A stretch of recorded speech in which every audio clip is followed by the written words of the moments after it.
Buenas noches, bienvenidos a esta nueva sesión de Cirugía a un clic. En la tarde de hoy nos acompañará la doctora Estela Martínez, quien es cirujana de tórax de Colsanitas y la Clínica Reina Sofía, y la directora de la especialización en cirugía de tórax de la Universidad El Bosque. La doctora Estela Martínez nos hablará de enfoque del nódulo pulmonar. Bienvenida. Muchísimas gracias, Laurita. Muchas gracias a ti y a todo el grupo de residentes por esta invitación. El tema, como dice Laura, que me han pedido para tratar hoy es nódulo pulmonar. ¿Están viendo la pantalla? Sí, señora. Ok. Entonces vamos a empezar. El nódulo pulmonar es realmente... Bueno, antes de eso quería mostrarles que he recibido honorarios de algunas empresas, pero para esta charla no tengo conflicto de interés con ninguna. El nódulo pulmonar es una patología realmente importante, independiente de que seamos médicos generales, especialistas, siempre nos vamos a encontrar con un nódulo pulmonar. Y es una imagen, aunque es inofensiva, nos causa mucha angustia, porque sabemos en general que puede tratarse o de algo tan sencillo, algo tan como un cáncer de pulmón. El nódulo se define como una opacidad relativamente bien definida de 3 centímetros o menos.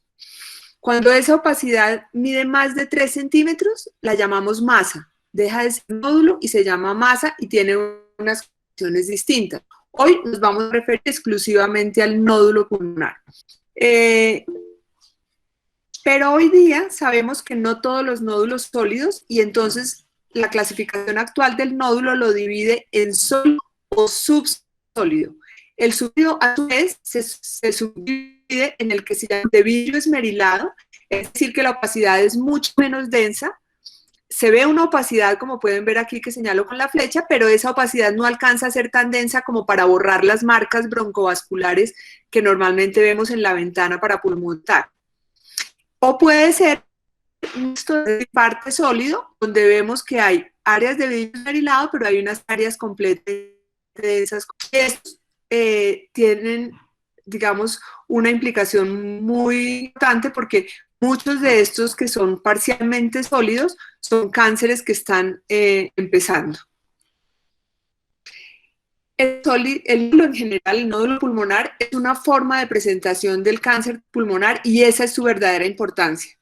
Pero también es una forma de presentación de otras enfermedades.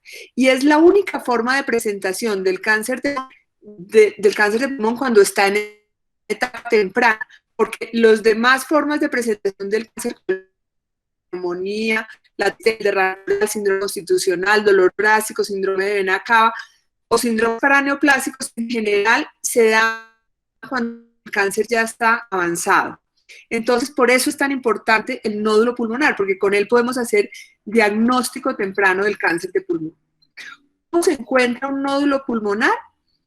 Pues normalmente ya en un tórax que se toma por cualquier causa, o en un ataque de tórax que se toma por otra causa, o de cuello y lo alcanzamos a ver la parte superior del abdomen, que alcanzamos a ver la parte inferior. También en imágenes para estudios de síntomas respiratorios. Alguien le dio una gripa, quedó con tos persistente, va a urgencias, le toman una radiografía y a veces hay el nódulo, entonces le dan una y por eso lo encontramos.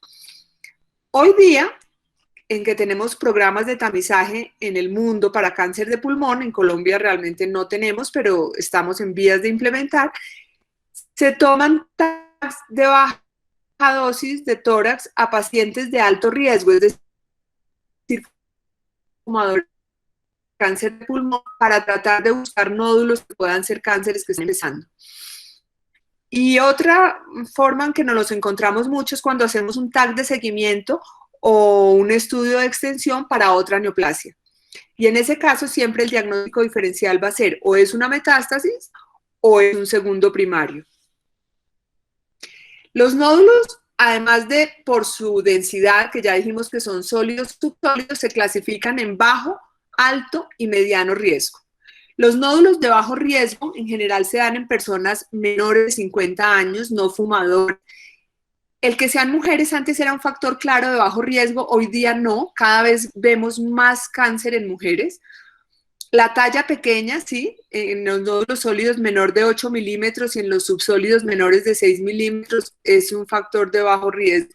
Tener márgenes bien definidas, regulares también, tener una localización que no sean los lóbulos superiores, los de lóbulos superiores más frecuentemente pueden ser malignos.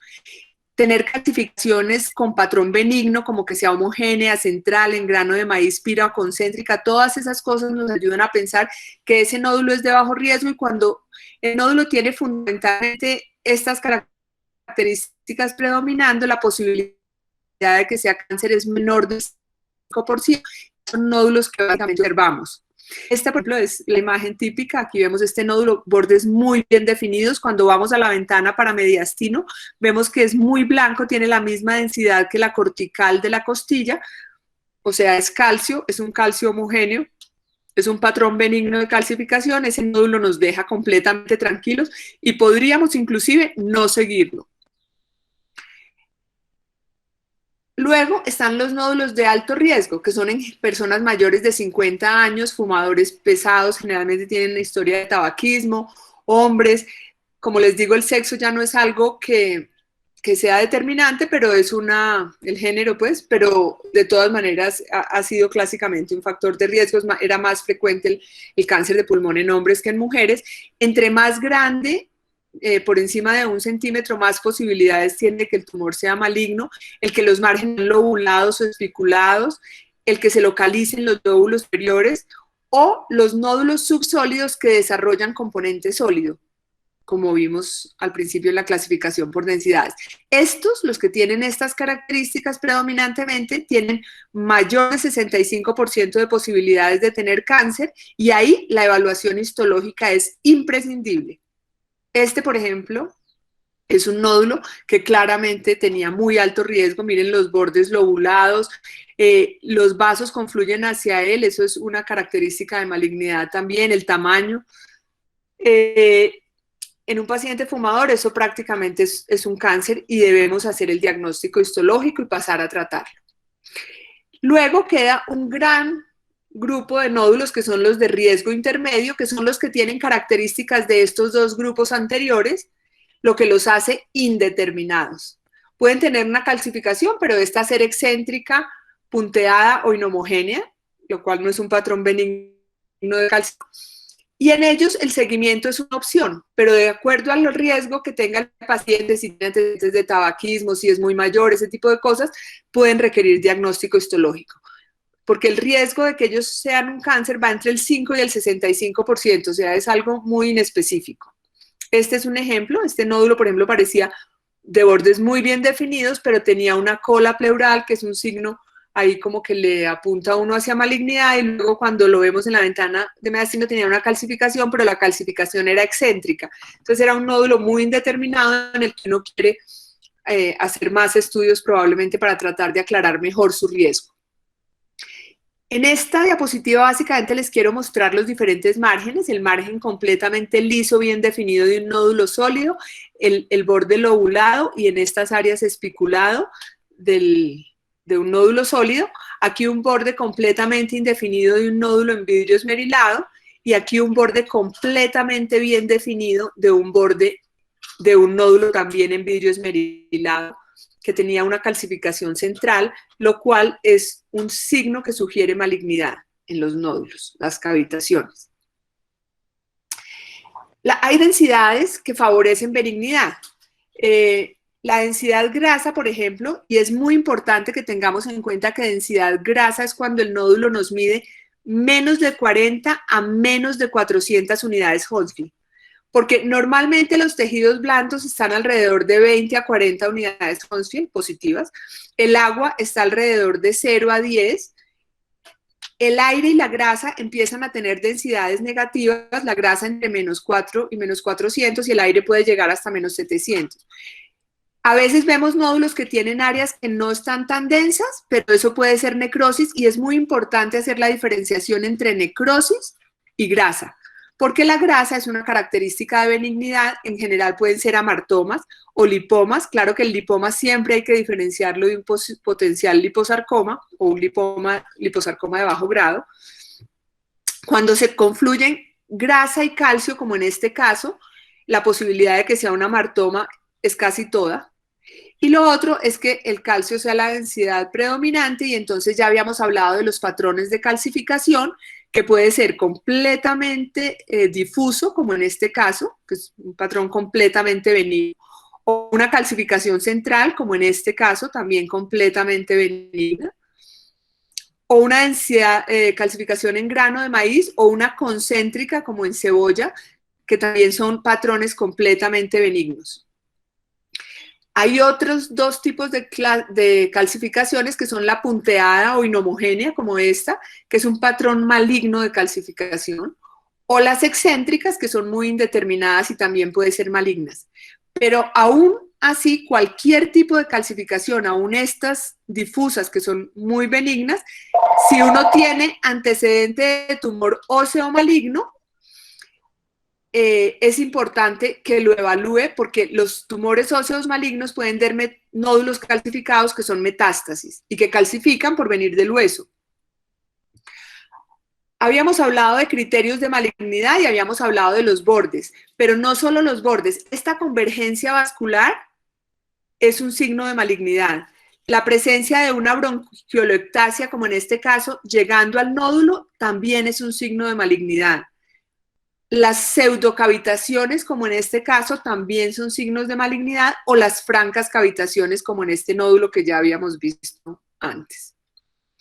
Todas esas cosas, así sean nódulos tan pequeñitos y que parezcan inofensivos como este en vidrio esmerilado, nos alertan a que esto puede ser un cáncer y que es mejor operarlo así pequeñito, cirugía, en un lado temprano, y no esperar a que crezcan y tengan metástasis ganglionares y ya la historia es completamente distinta para el paciente. Esta es la reconstrucción coronal de este mismo nódulo, donde vemos que el nódulo tenía esa cavitación.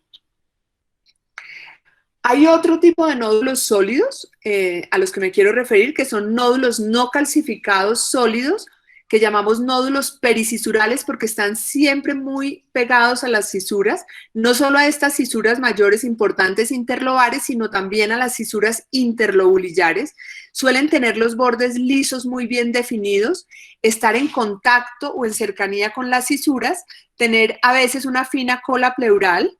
Son generalmente menores de 8 milímetros, pero en general menores de 1 centímetro. Su forma puede ser o triangular, como en esta, o lenticular, como esta, o poligonal. Generalmente estos son los típicos nódulos pericisurales que no nos dan espacio para pensar en malignidad. Suelen ser ganglios intrapulmonares que no tienen ninguna importancia. No crecen. Eso es una de esas características. Uno los sigue y en el siguiente tag, ellos en general, se ha referido que hasta el 15% de ellos pueden crecer un poco, pero en general no es un crecimiento significativo, y ocurren generalmente en la mitad inferior del pulmón.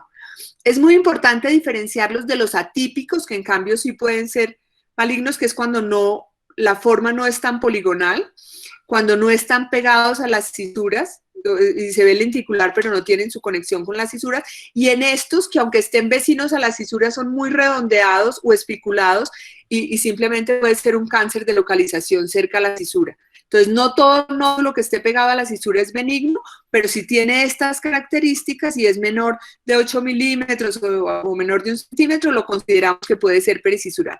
Aquí vemos otro pericisural, y aquí vemos uno que no está pegado a una cisura mayor, pero le vemos la pequeña colita pleural y su forma triangular. Otros factores que podemos mirar en los nódulos es el realce con el contraste, que en general es como la manera económica de ver lo que sería el comportamiento metabólico en el PET. También el comportamiento en el tiempo, que es lo más importante para definir si un nódulo es benigno o maligno. Y todos estos factores de los que ya hablamos, y estos tres, se pueden evaluar con las calculadoras de riesgo, de las cuales las más importantes son las de Brock y Lundratz, que ustedes pueden bajar a su teléfono y usted va metiendo las características del paciente y del nódulo y ellos en general les dan un porcentaje de probabilidad de malignidad y muchas de ellas, como la Lung-RATS, le dice inclusive en cuánto tiempo debe hacer el próximo TAC de control, porque está relacionada con las guías de Fleischner. Entonces, este es un ejemplo de un nódulo sólido en una mujer de 55 años no fumadora. El nódulo medía 7 milímetros. Lo vemos aquí, en la ventana para pulmón podría ser calcificado, sin embargo, cuando lo vemos en la ventana para mediastino nos damos claramente cuenta que tiene densidad de tejidos blandos. No es tan claro como la grasa, es más como la densidad de tejidos blandos, no tiene calcificaciones. Hay un nódulo de tejidos blandos en el lóbulo superior, ahí nos preocupa un poco, sin embargo le hacemos protocolo para nódulo pulmonar, ponemos contraste para medir si hay realce con el contraste. Ustedes ven la diferencia entre estos dos, es que aquí los vasos están claritos y aquí los vasos están llenos de contraste y vemos que el nódulo no realza. Eso es un criterio de benignidad que nos deja muy tranquilos y ese nódulo podemos dejar de seguir.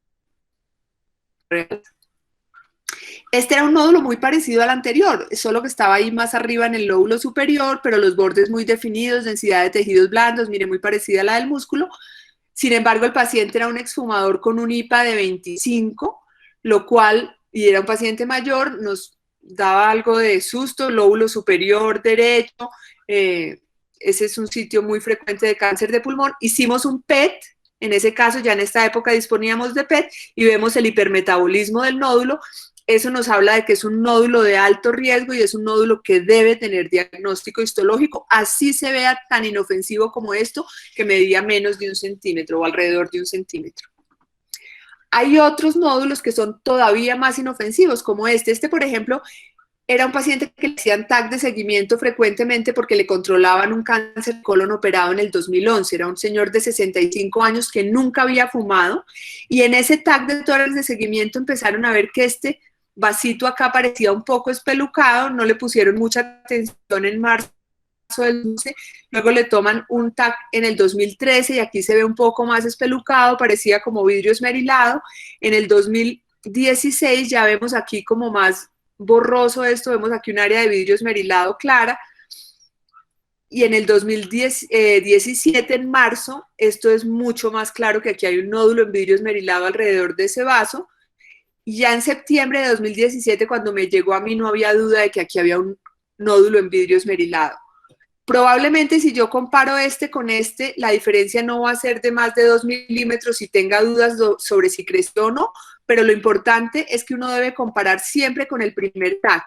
Y entonces yo veo que así hayan pasado 6 años, ya sabemos que los de vidrio esmerilado pueden ser neoplasias que están empezando y tienen crecimiento lento. El nódulo ha crecido significativamente y la posibilidad de que esto fuera un cáncer era alta. De hecho, este paciente fue el primer cáncer pulmonar de la vida, que fue en el 2017. Tenía un diámetro ya en este momento de 1.6 milímetros. Entonces, solo para mostrarles cómo un nódulo puede parecer muy inofensivo y ser una lesión importante. ¿Cómo resolvemos las dudas cuando tenemos dudas? Porque cuando vemos un nódulo no tenemos certezas. Si no tenemos la histología, no tenemos certezas. Entonces, siempre debemos revisar las imágenes previas, pedirle al paciente si tiene radiografías, pero idealmente TAC de tórax, que es el que nos permite caracterizar mejor los nódulos. Tratar de verlos en las 3 dimensiones, así en la axial, en la sagital y en la coronal, porque eso nos va a permitir comparar mejor las características del nódulo, hacer mejor las mediciones, y es muy importante que verifiquemos, porque a veces vemos que en una se veía así, luego en la otra casi no se ve, y no es que el nódulo vaya disminuyendo, es muy importante verificar el grosor del corte del TAC y el número de imágenes que nos mandaron, porque, por ejemplo, aquí solo para que vean mejor las características del nódulo, nosotros vemos esto en una TAC de tórax y vemos que aquí tenemos 341 imágenes, no sé si alcanzan a ver, pero en esta serie de abajo tenemos 58 imágenes. Si no miramos esta, que es donde se ven todos los cortes del pulmón, puede ser que aquí, así sean cortes de 1 milímetro como vemos aquí, el grosor del corte, que en teoría debería mostrar nódulos hasta 2 milímetros, pero si solo vemos 58 imágenes de todo el tórax, seguramente se nos van a pasar muchos nódulos. Entonces es importante ver que nos han grabado en el CD el estudio completo y que pudimos ver y evaluar todo el TAC de tórax del paciente. Hoy día, desde 2017, la Sociedad Fleischner, que es una sociedad que se dedica a describir, estudiar y definir semiológicamente los hallazgos radiológicos de la patología torácica, creó estas guías para manejo de nódulos pulmonares incidentales que deben ser pues, de pacientes adultos mayores de 35 años que no tengan cáncer o inmunocompromiso, porque eso ya tiene otras implicaciones, y que no sean pacientes de alto riesgo, es decir, que este TAC no se haya hecho para tamizaje. Y nos dijo cómo debíamos seguir los TAC, los nódulos, qué características. Entonces, hoy día sabemos que el TAC debe ser mínimo un TAC helicoidal, multidetectores. La imagen debe ser reconstruida y archivada con cortes muy finos, de 1.5 milímetros o menos. Antes hacíamos cortes de 1 centímetro, ese era el TAC regular. Hoy día estos cortes finos los llamamos de alta resolución. El TAC de alta resolución que se puede hacer para evaluar un nódulo pequeño no implica que el aparato tenga unas características diferentes, entonces la manera como el técnico programa el TAC que sea de cortes finos, que nos permiten ver muy bien los detalles del parénquima. Se debe siempre reconstruir de manera coronal y sagital para poder ver el nódulo en todas sus 3 dimensiones. Debemos usar idealmente una técnica de baja radiación o TAC de baja dosis, como decimos hoy día, y la técnica de los TAC de seguimiento debe ser similar al TAC inicial para facilitar la comparación. Sin embargo, debemos saber que por efectos de la respiración y de los cortes, los nódulos no se van a ver siempre idénticos. Pueden haber pequeñas variaciones hasta de 1 o 2 milímetros que no implican que el nódulo haya crecido. Otra cosa que es importante, sí es importante la medida, porque ya sabemos que de las medidas dependen muchas cosas. Los nódulos mayores de 1 centímetro tienen una importancia mayor que los nódulos menores de 6 milímetros, pues entonces debemos saber cómo medirlos. Los nódulos se miden siempre en ventana para pulmón, no en la ventana para mediastino, porque en la ventana para pulmón se ve todo el detalle del nódulo, mientras que en la de mediastino se puede perder el borde del nódulo si está menos denso. Para los nódulos de más de 1 centímetro, tomamos medida el sitio del mayor diámetro y ese es el tamaño del nódulo. Para los menores de 1 centímetro, tomamos los 2 ejes y sacamos un promedio y ese es el tamaño del nódulo. Siempre redondeamos al milímetro más cercano. Si es 7,2, pues va a ser de 7 milímetros. Si es 7,6, pues será de 8 milímetros. Las guías Fleischner también nos dijeron qué hacer con los nódulos que incidentalmente nos encontrábamos en un TAC de tórax incompleto, es decir, un TAC que se tomó, por ejemplo, de columna o un TAC que se tomó de abdomen o de cuello, donde se vio algo del pulmón y se encontró un nódulo. Pues ellos los dividen entre menos de 6 y de 6 a 8, sin embargo, yo prefiero dejarlos menor de 8 y mayor de 8. Y a los menores de 8 milímetros, uno los sigue con un TAC de tórax que de acuerdo a los factores de riesgo del paciente, si es un paciente de 50 años o mayor, pues va a ser a los 3 o 4 meses, y si es un paciente muy joven, un niño, pues seguramente a los 6 o 12 meses para evaluar que ese nódulo no creció o que persistió y plantear qué vamos a hacer con él. Cuando el nódulo mide de 8 milímetros, no esperamos ese tiempo para hacer el TAC de tórax, sino que lo hacemos en el mismo momento del diagnóstico y caracterizamos el nódulo. No me voy a detener en decirles, pero estas son las guías Fleischner para nódulo sólido, único o múltiple, y básicamente tienen en cuenta si el paciente es de bajo o de alto riesgo según el tabaquismo, el antecedente de cáncer, la exposición a asbesto, radón, esas cosas, y el tamaño del nódulo para darnos como unos rangos de tiempo en los que debemos hacer el siguiente TAC o debemos biopsiar o hacer un PET o hacer un protocolo de nódulo pulmonar. Siempre hacemos esto en los nódulos múltiples de acuerdo al nódulo más sospechoso como guía para el seguimiento.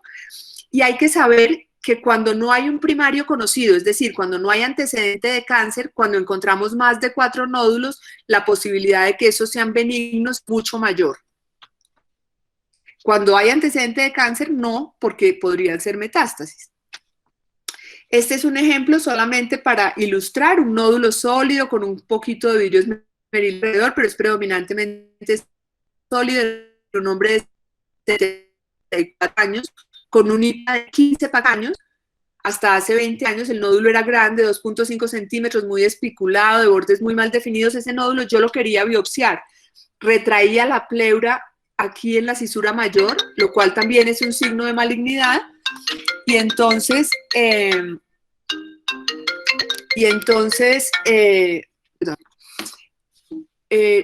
paciente no se dejó, era un paciente de 74 años con bastantes comorbilidades, y entonces lo que hicimos fue seguirlo, y ese nódulo no cambió en el tiempo, y como no cambió en el tiempo, entonces lo seguimos observando y resultó que era un nódulo, debe ser cicatricial porque siempre ha permanecido así, lo vemos en todas las dimensiones y nunca ha cambiado, es muy subpleural, muy cerca al diafragma, tampoco era fácil, a pesar de su tamaño, no era fácil de biopsiar por aguja, y lo hemos seguido, ya tiene como 7 años de seguimiento y este paciente no ha cambiado ese nódulo.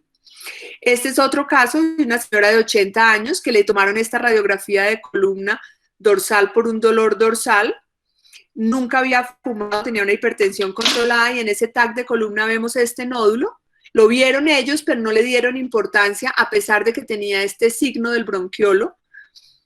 El nódulo medía 19 milímetros y era familiar de médico, y ya en el 2017 la hija se acordó que la mamá tenía un nódulo y le pidió un TAC, y llegó ya con un nódulo de 23 milímetros, este nódulo, que ya retraía la pleura a nivel de la cisura. Esto era un adenocarcinoma que resultó ser un estado 2, porque era un T2. A esa paciente le hicimos un PET y vimos nódulo hipermetabólico.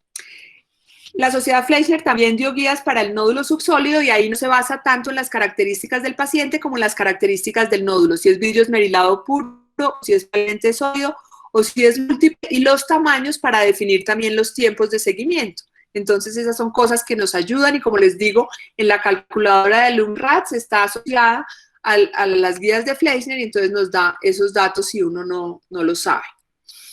Les voy a mostrar también aquí unos ejemplos de nódulo subsólido, nódulo completamente vidrio esmerilado, de 5 milímetros de 4 milímetros muy inofensivos, pero estos nódulos hay que seguirlos porque si no desaparecen pueden ser lesiones premalignas o carcinomas in situ que están empezando y que es bueno tratarlos antes de que se hagan agresivos.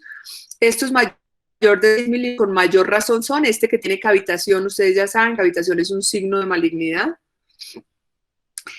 Y hay una gran relación histológica con las imágenes.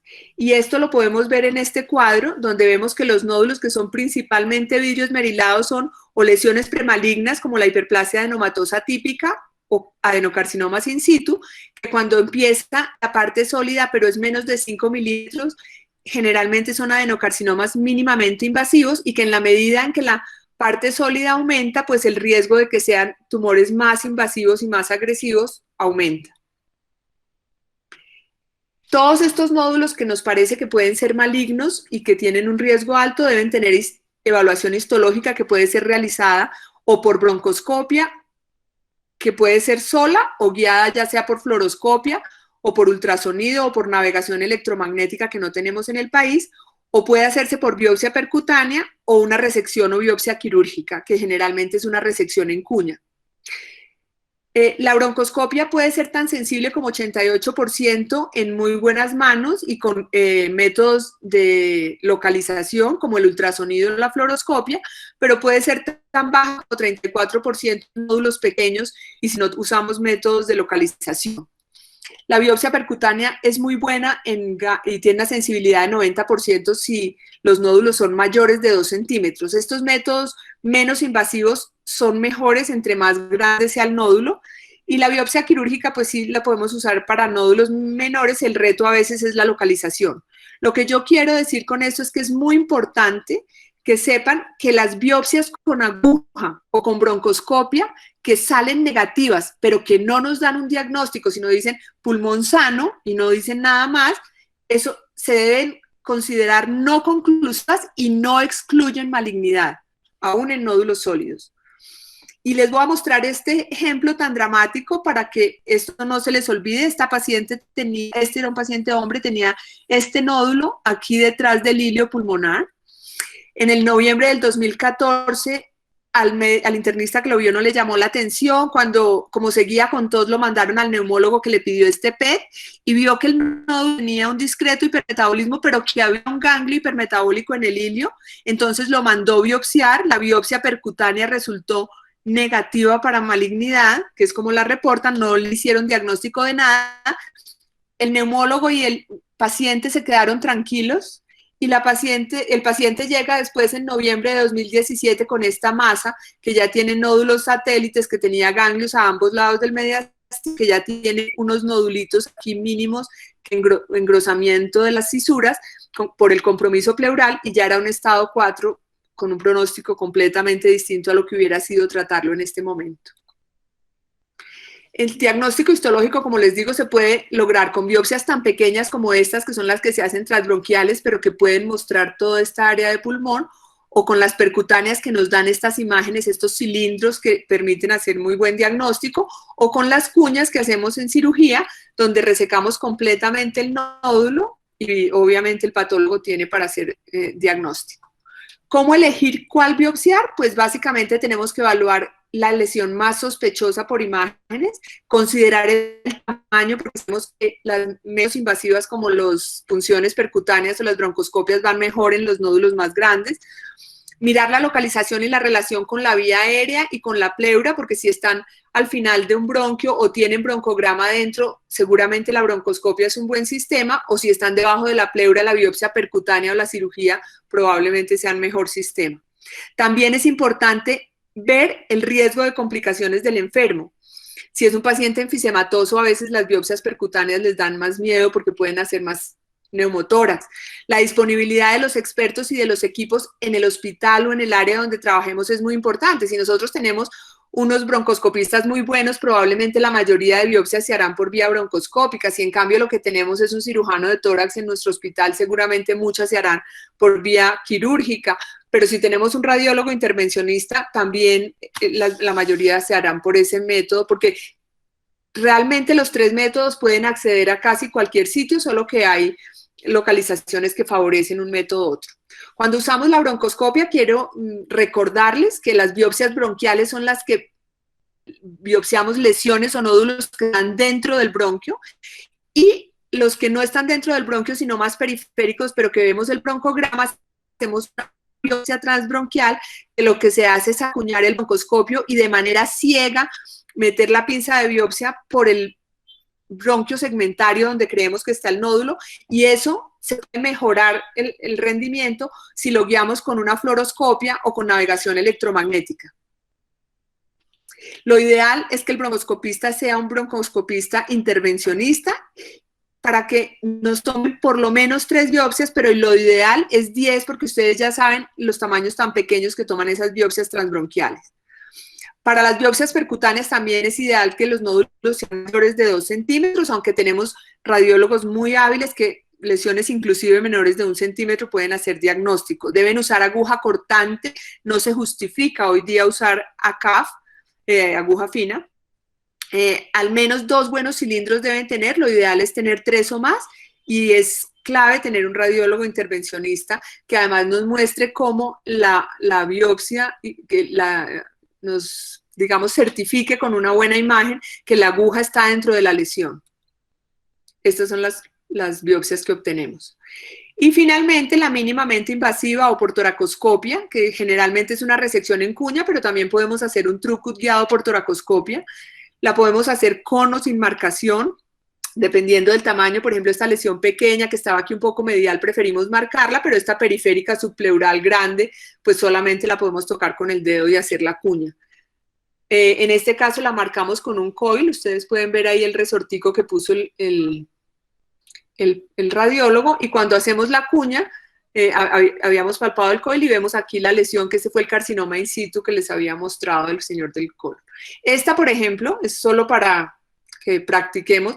Es un nódulo que está bastante central en el lóbulo, lo vemos al final de un bronquio. Probablemente la mejor manera de biopsiar este es transbronquial, pero si no tenemos un buen broncoscopista o no hay broncoscopio, la pinza de biopsia está dañada, le podemos decir al radiólogo intervencionista que nos haga una biopsia percutánea, y si definitivamente eso no es posible, seguramente tendremos que ir a cirugía.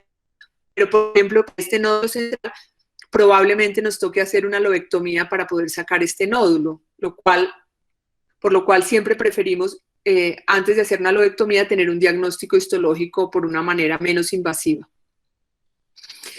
Estos son ejemplos, ya vamos a terminar, es solamente mostrarles aquí, por ejemplo, un vidrio esmerilado que era puro. Aquí vemos el vaso, aquí vemos este nódulo que siempre les he mostrado como parecido a otro que había mostrado, que es muy espiculado, también lobulado, con los vasos que van hacia el nódulo, lo cual es un signo casi que inequívoco de malignidad.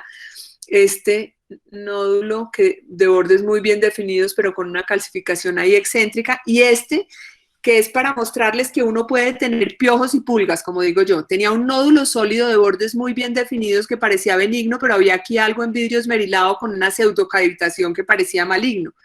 Ese paciente, la biopsia percutánea no dio nada, lo llevamos a biopsia y la congelación dijo que era un amartoma. Y efectivamente, la paciente tenía este amartoma, que fue lo que leyeron en la congelación, pero cuando ya vieron los cortes en parafina, mira, aquí vemos la lámina, había otra área aquí de densidad que corresponde a esta área, y eso resultó ser un adenocarcinoma mínimamente invasivo. Afortunadamente, los bordes de sección eran adecuados y no hubo que reoperar la paciente. Esta, por ejemplo, es una lesión también de 8 milímetros, vemos aquí, cerca, es una lesión muy pequeña que está siempre retiradita de la pleura, seguramente no va a ser fácil de palpar, habría que marcarla si uno piensa hacer una cuña. En una mujer de 43 años, nunca fumadora, realmente de bajo riesgo, tenía el antecedente de SEA de mama, pero eso no parece una metástasis. Si eso fuera maligno, probablemente sería un segundo primario. La paciente la hemos seguido, mira, aquí tiene el TAC de 2017 y este el de 2018, ustedes pueden ver aquí la fecha. Y la lesión nunca se ha movido, ha sido esencialmente eso la misma. Esas lesiones que sabemos pueden crecer muy lentamente o ser lesiones premalignas que más adelante crezcan, las seguimos mínimo 6 años. Y ahora ya para terminar, los mensajes para recordar es que si el cáncer de pulmón da síntomas, ya está avanzado, que la correcta evaluación del nódulo pulmonar es fundamental, que los factores de riesgo de los pacientes son importantes en la evaluación del nódulo pulmonar, que las características del nódulo son los determinantes más importantes del riesgo y el crecimiento del nódulo es un fuerte predictor de malignidad, que el diagnóstico histológico y la estadificación son imprescindibles, y si usted tiene dudas, porque seguramente con una charla y con estudio no va a tener la claridad para definir muchas cosas del nódulo pulmonar, no deje de consultar a un experto, que puede ser un radiólogo que le gusta el tórax, un neumólogo o un cirujano de tórax. Muchas gracias. Muchas gracias, doctora Martínez. Acá en el chat nos preguntan, primero la felicitan por la preguntan que al momento de evaluar el tórax en estudios de extensión para malignidades, por ejemplo, gastrointestinales, ¿toman los mismos criterios de grados de sospecha o se prefiere obtener histología de una forma más liberal? Perdón, que no te oí la primera parte. ¿Qué dijiste? Dicen, al momento de evaluar el tórax en estudios de extensión para malignidades, ¿toman los mismos grados de sospecha o se prefiere obtener histología de una forma más liberal? No. También evaluamos las características del nódulo, porque aunque yo les di esto, las características del nódulo, que en general es un nódulo único, nosotros si tenemos un antecedente de malignidad, como por ejemplo un cáncer de colon que tiene o de seno que tienen tanta afinidad por el tórax, miramos si el nódulo, las características del nódulo que suelen ser distintas las de una metástasis a las de un primario. En general las metástasis son también redondeadas, de bordes más bien definidos y generalmente son múltiples, pero también pueden ser únicas. Si vemos un nódulo único, redondeado y el paciente tiene digamos, factores de riesgo para que esto pueda ser una metástasis, es decir, el cáncer de colon era, por ejemplo, un colon izquierdo, era un estado relativamente avanzado localmente o tenía ganglios positivos, pues lo que hacemos es ir a la histología. Siempre evaluamos todo, características del nódulo, características del paciente, aún para las metástasis y factores de riesgo. Por ejemplo, el primario, ¿qué factor tiene de dar metástasis? El antecedente es un carcinoma in situ de mama, la probabilidad de que ese nódulo sea una metástasis de seno es muy baja, pero si en cambio era un carcinoma avanzado de mama, pues probablemente es muy alta.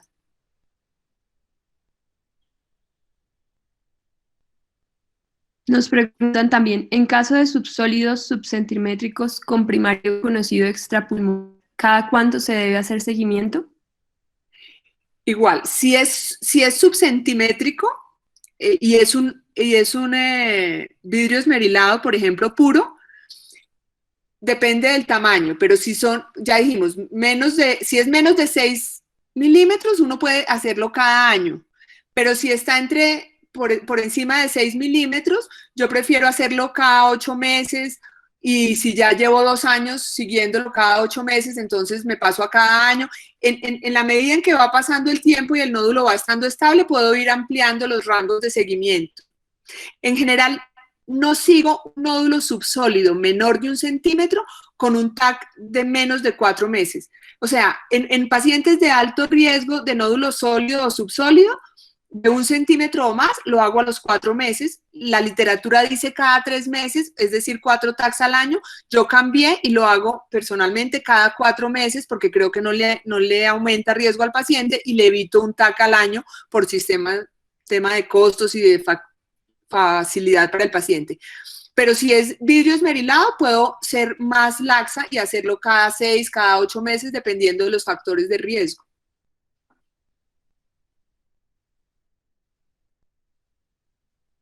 El doctor Jiménez nos pregunta, ¿la histología del primario tiene impacto en la toma de decisiones, frecuencia de seguimiento, indicación e incluso la vía de la biopsia? Para cuando uno está siguiendo primario extrapulmonar, claro, la histología es importante. Cada primario tiene unos patrones de seguimiento, unos protocolos de acuerdo al tipo de cáncer que uno tenga. Por ejemplo, nosotros a los cánceres de colon, a los cánceres renales, sobre todo el colon izquierdo, a los cánceres de mama, a los cánceres, les hacemos controles con TAC de tórax. Y esos controles dependen del estado en que se operó el primario y de la histología del primario. Obviamente, hay unos tumores que son más agresivos que otros.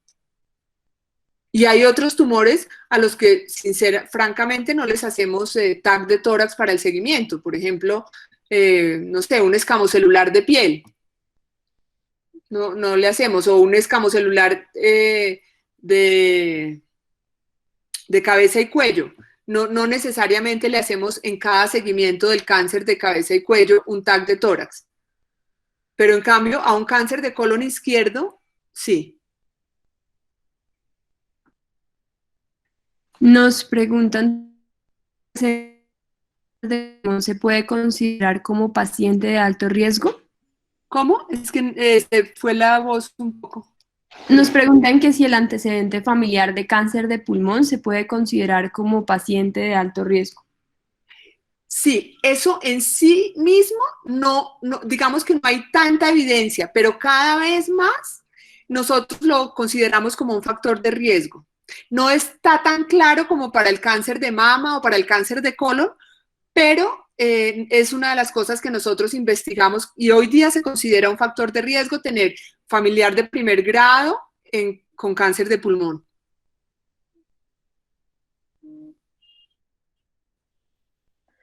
Nos preguntan también si existe algún rol de la espirometría en la planeación del estudio quirúrgico de un nódulo.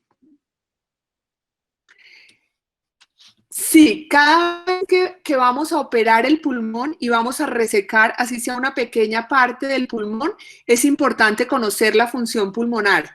La evaluación de operabilidad de un paciente depende de su función cardíaca, pulmonar, renal, etcétera, digamos de sus condiciones generales y su comorbilidad.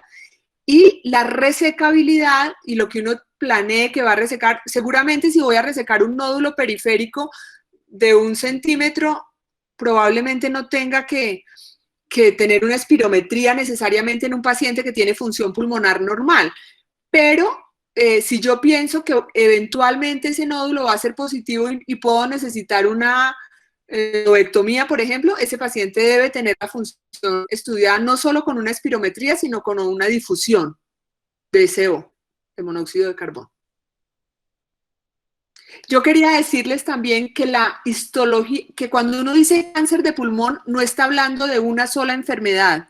El cáncer de pulmón son múltiples enfermedades.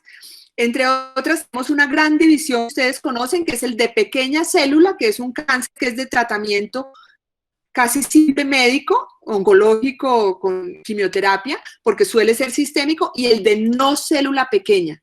El cáncer de no célula pequeña, que es al que en general nos referimos los cirujanos de tórax, también son muchas enfermedades. Puede ser un adeno, y dentro del adeno hay diferentes patrones histológicos que determinan si son más o menos agresivos. Puede ser escamocelular, puede ser un carcinoide, y los carcinoides también pueden ser típicos o atípicos y ser más o menos agresivos, y tienen características diferentes. Esa es otra cosa. Por ejemplo, uno puede tener un PET negativo y ser una lesión maligna, porque por ejemplo los carcinoides o algunos tumores que son en vidrio esmerilado, como los carcinomas in situ o mínimamente invasivos, pueden no ser hipermetabólicos.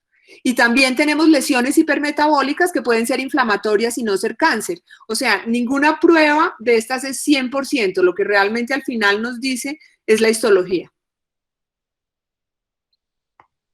El doctor Junca nos pregunta si existe algún lugar para el ultrasonido endoscópico en el abordaje de estos nódulos y si en caso de malignidad con biopsia transbronquial o trucut percutáneo pueden sembrarse células malignas en el trayecto de la punción. El ultrasonido endoscópico y el ultrasonido endobronquial son muy útiles para biopsiar algunas cosas en el tórax. El ultrasonido endoscópico, es decir, el que hacen los gastroenterólogos a través del esófago, nos puede servir para biopsiar ganglios en el mediastino, si por ejemplo el nódulo se acompaña de una adenomegalia y nos permite hacer el diagnóstico. O, por ejemplo, el cáncer de pulmón es muy afín por las suprarrenales y puede dar metástasis a las suprarrenales. Con el ultrasonido endoscópico podemos biopsiar una suprarrenal. Pero el EBUS o ultrasonido a través del broncoscopio es el que más usamos, y existe el EBUS radial que nos permite a través del ultrasonido broncoscópico tomar biopsia de esos nódulos, y es una muy buena medida. En Colombia tenemos, aquí en Bogotá hay al menos 3 o 4 EBUS. Y si se puede sembrar, pues en teoría uno no puede decir que no, pero no conocemos, digamos, la mayoría de los tumores pulmonares no se siembran con una punción. Tenemos ese cuidado más especial en los tumores, por ejemplo, primarios de la pleura, porque el mesotelioma sí tiene una gran afinidad por sembrarse en todos los sitios. Pero, por ejemplo, los timomas, que son los tumores del timo, que tienen gran afinidad por sembrarse en la pleura, tampoco se conoce que se siembren con una punción. Entonces, digamos que nosotros hacemos las punciones tanto transbronquiales como percutáneas con bastante tranquilidad porque no tenemos alerta sobre eso.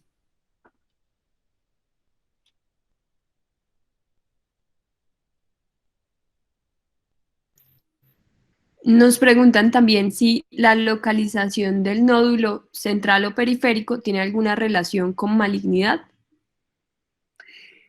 No, no. Sin embargo, pues los nódulos centrales siempre son un reto mayor. Lo que sí sabemos es que los adenocarcinomas suelen ser más periféricos, son cánceres más periféricos, mientras que los escamos celulares suelen ser cánceres más centrales. Pero uno puede tener nódulos benignos periféricos o centrales y nódulos malignos periféricos y centrales. La doctora Gutiérrez nos pregunta si recomienda a los cirujanos generales que vean de primera mano nódulos sugestivos, solicitar biopsia e inmunohistoquímica mientras sale la remisión a cirugía de tórax y/u oncología clínica? Sí, digamos que yo sí creo que todo depende del tono. Yo creo que en el paciente con nódulo pulmonar, uno en su institución lo debe ver la persona que más experiencia tenga. Si tengo un pero no tengo cirujano tórax, probablemente yo mire o le envíe o pida la interconsulta al neumólogo. Si resulta que yo estoy en una ciudad donde no tengo neumólogo y tengo las especialidades básicas y la persona que más sabe de nódulo es el cirujano general, yo creería que el cirujano general debe hacer ese primer enfoque y si tiene la manera de que el radiólogo o él mismo pueda hacer la biopsia percutánea, tiene la manera de hacer la biopsia, pues puede hacer la biopsia. Yo creo que a uno le toca pensar siempre qué recursos tengo, cuál es la ruta de mi paciente, qué es lo mejor que yo le puedo ofrecer y lo más rápido. Porque en lo que tenemos que pensar es que el paciente necesita no perder tiempo de pronto en que yo como cirujano general o inclusive como cirujano de tórax no he hecho hace 1000 años una biopsia percutánea y le voy a intentar hacer una biopsia percutánea a un nódulo de 1 centímetro que seguramente me va a salir negativa para malignidad y voy a retrasar, enviar el paciente a un especialista, neumólogo, cirujano de tórax, para que haga. Les voy a decir, la remisión al oncólogo de un nódulo pulmonar es una pérdida inútil de tiempo. El oncólogo es excelente para el tratamiento del cáncer, lo necesitamos, es un recurso invaluable con el que trabajamos en equipo, pero ellos no hacen diagnóstico, ellos no hacen ni microscopio, ni biopsia percutánea, o sea, mandarlo al oncólogo, que es un recurso especializado que en general toma tiempo, los distrae a ellos y les quita un cupo para algo que realmente los necesita y ellos nos van a devolver el paciente diciendo necesito histología. Entonces yo sí creo que la ruta en general es los que podemos hacer el diagnóstico. ¿Quiénes podemos hacer el diagnóstico? ¿Quiénes estamos entrenados para hacerlo? Entonces, dependiendo de si yo tengo o el radiólogo o el broncoscopista, ya sea cirujano o neumólogo, y lo mismo, o el cirujano para la biopsia. O si, por ejemplo, puede ser que no necesite biopsia, pero entonces yo no tengo tanta experiencia en ver nódulos, entonces busco, hoy día con estos métodos virtuales lo podemos hasta consultar virtualmente con un cirujano de tórax amigo, con un neumólogo amigo, con un radiólogo con experiencia en tórax.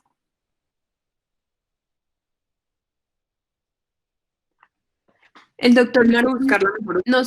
¿Sí? El doctor Martín nos pregunta cómo compensar en el intraoperatorio cuando se emplean técnicas de mínima invasión la limitación de no poder palpar las lesiones. ¿Afecta eso el rendimiento diagnóstico? Casi siempre podemos palpar las lesiones y yo creo que esa es una de las cosas en las que los cirujanos de tórax nos entrenamos. La mayoría de las lesiones las podemos palpar digitalmente, no una palpación bimanual así como podemos hacer en cirugía abierta, pero las podemos palpar. También las podemos palpar con la pinza a veces. A veces lesiones muy profundas que son difíciles de palpar porque son profundas y pequeñas, lo que hacemos es lo que les hablaba de la marcación, pedirle al radiólogo que nos ponga un coil grande que nos facilite la palpación justo delante del nódulo para facilitar localizarlo y hacer la cuña. Pero sí, eso es, creo. El doctor Acevedo nos pregunta cuáles serían las indicaciones de metastasectomía pulmonar de un tumor gastrointestinal. Pues depende del tumor gastrointestinal, porque es que podemos hablar desde un tumor de páncreas que no tiene indicaciones de metastasectomía en general, hasta un cáncer de colon, que es el que con más frecuencia le tratamos las metástasis.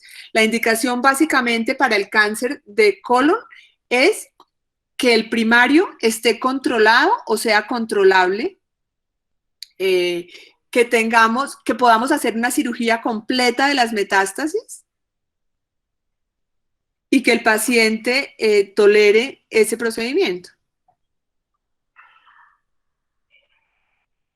que no tenga obviamente otras metástasis extrapulmonares. Puede tener metástasis hepáticas, pero sean resecables, es decir, podemos ofrecerle una cirugía completa, ya sea que opere el cirujano de hígado, opera el cirujano de tórax y opera el cirujano de colon. Pero si nosotros vamos a dejar metástasis en algún otro sitio del cuerpo, ese paciente no se beneficia de metastasectomía. Lo mismo si no podemos controlar el primario. La doctora Ramírez nos pregunta si los cirujanos de tórax entrenan en EUS o es un procedimiento que realiza solo el neumólogo. El EUS es un procedimiento que podemos realizar cirujanos torácicos y neumólogos como la broncoscopia. Nosotros en el programa de especialización no disponemos de EUS para entrenarlos. Es como todo lo que tiene que ver con ultrasonido es extremadamente operador dependiente y necesita un entrenamiento especial que yo diría, o decir de quienes están entrenados, que lo ideal es haber tenido la experiencia de 3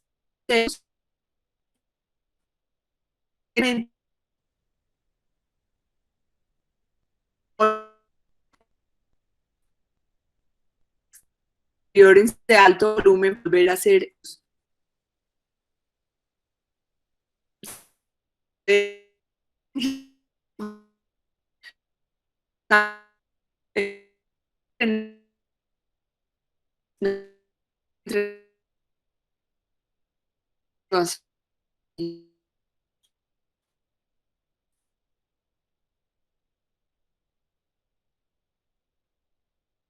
haciendo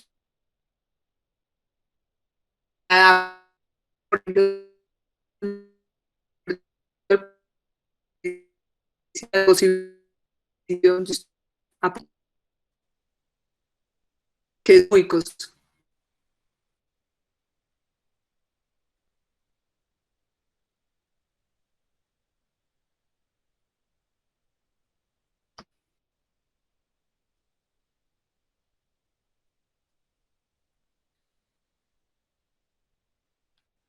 Laurita. Creo que esa fue la última pregunta. Agradecemos a la doctora Estela Martínez por su excelente charla sobre enfoque de nódulo pulmonar y los invitamos para dentro de 8 días la charla de la nueva sesión de cirugía Un Clic en la que nos acompañará el doctor Oswaldo Borraes y nos hablará sobre problemas ético-disciplinarios en medicina. Muchas gracias por su asistencia. Los invitamos también a que se suscriban a nuestro canal de YouTube donde subimos nuestros videos y a que continúen acompañándonos en estas sesiones de cirugía Un Clic. Muchas gracias a la doctora Martínez nuevamente. Muchas gracias, Laurita, y muchas gracias a todos, a toda la audiencia por quedarse hasta este momento. Yo sé que ya es tarde. Mil gracias.